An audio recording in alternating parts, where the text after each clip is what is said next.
Hey everybody, Ross with Coins and Coffee here and doing another penny box hunt. We got $25 in customer wrapped rolls, so that's 50 of them, and we're going to be searching for wheat pennies as usual, any errors or varieties. The last box we did, we scored big with that collection dump, so if you haven't seen that video, go check it out now. We'll be using the microscope and the scale, and I'll bring you in on the first find. Wish us luck. And on roll number 8, got our first foreign find. It's a penny from the Commonwealth of the Bahamas, 1984. So that's Bahamanian. It's got starfish on the back, that's cool. All right, roll number 11 is going to produce our first error. This is going to be a 1984 DDO-008. So it is a double ear, but it's not the one that most people are familiar with. The DDO-001 is the doubling is going to start from here and work its way down the earlobe, whereas this is DDO-008 and it's only the tip of the earlobe. And these varieties can be found on Variety Vista. Now, from first look, we're not seeing it due to it being in the recesses and the shadows right here. So we're just going to adjust this, and there you see it appear. And let's turn it. Yeah, that's a good picture. Now let's zoom in on it.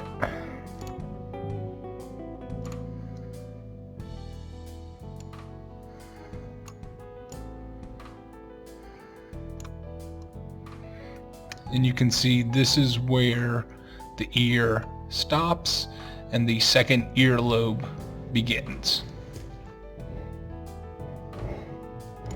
Pretty nice find, and not too bad a condition. A little red-brown going on. And in the same roll, we're going to have a repunched mint mark from 1986. There was a nice little stack of 80s coins in this one roll, and here you can see the original D, and then this is the new D that's stamped on top of it. And the Denver Mint did this back when the mint marks were punched separate from the dies. The mint marks weren't even on the dies.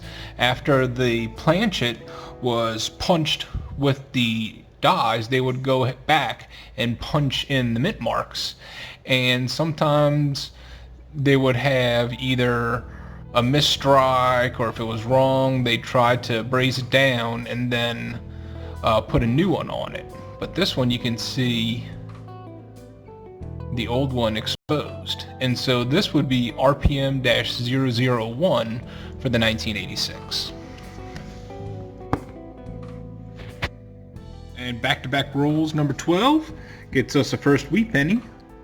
That's 1949 from Denver.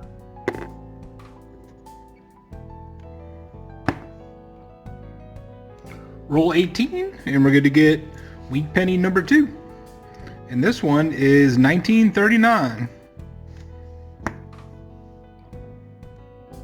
And roll 21, we're going to have 2 finds. One, we got a 1989 repunched mint mark. This is going to be RPM-003 with the new D west of the old D.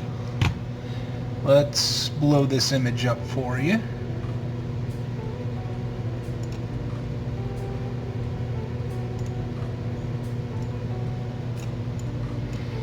Yep, you can see the old D down here and the new one that's just west. So again, this is RPM-003.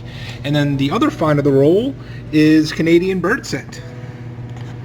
So not quite sure which kind of bird that is, but this is the centennial coin for Canada. It started in 1867, and so these were the pennies that came out in 1967 with the young head of Elizabeth II on the front. So, second foreign, second RPM. And on roll 25, we got Wheat Penny number 3, and that's a 1944 out of Philadelphia. What's cool about 1944 pennies, and so this is after the copper shortage, because in 1943, because of the war, they switched to the steel penny because they needed the bullets for all the, the copper for all the bullets and the cartridges. And so in 1944, they took back all that surplus cartridges and bullets and then melted them back into pennies. So if you got a 1944 penny and it's not one of those rare steel ones, it's made from a bullet. So it's crusty, but it's a bullet. And it's a third wheat. Not far off, roll 28, we get wheat cent number 4. Let's see, we got 1936 this time. Nice. Wouldn't have been good if it had a mint mark, because man, all the pennies from the late 20s and early 30s with mint marks had really low mint years and really nice key dates, just because of the Depression.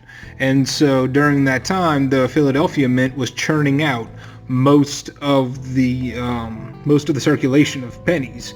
Very little from the Denver Mint, and even less so from the San Francisco. So, wheat penny number 4. And what's nice about the 4 that we've gotten so far is 1949 is the youngest one. Not too bad. Normally, you get flooded with the 50s. Hope I don't jinx myself, but hey, let's see what the rest of this box reveals. Roll 33 of the box, and we are racking up these 80s RPMs. This is going to be 1984D RPM-003. And I won't even need to blow this up. You can see it right here. Here's our original D, and here's the repunched D. So set that here, and that's the third one of the night. Roll 34, and we got third foreign, a 2010 Canadian penny. Some nice luster left on it. And roll number 41, and we got wheat penny number 5. Let's see what we have here. 1955. And no double die, but still. Wheat penny number 5, and it's 1955. Alright, so that's the end of the box. And we had a nice little sampler of everything found tonight. We had 5 wheat pennies, with 1955 being the oldest, and 1939 or 1936 being the youngest. Found 3 foreigns. We had the one from the Bahamas, 2 Canadians, one being the 67 bird cent, and a 2010 with a lot of luster left on it. We had the 1984 DDO8, so that's the doubling on the tip of the earlobe, and then 3 repunched mint marks from the 80s. There, and now in order, 84D, number 3, 86D, number 1, and 89D, number 3. And if you haven't already, do yourselves a favor and go check out VarietyVista.com. The link will be in the description, and they just have a really good wealth of knowledge to give you, and really lots of good references to go over all the different varieties. And something else I found is a really nice 2009, and that's going to be his professional years. And so I like keeping all the 2009s that are in good condition like this.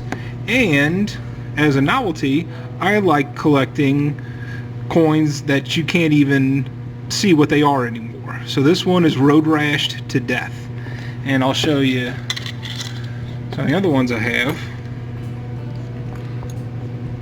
So yeah, in order to enjoy the nice things, I think it's important to enjoy some of the trashier things.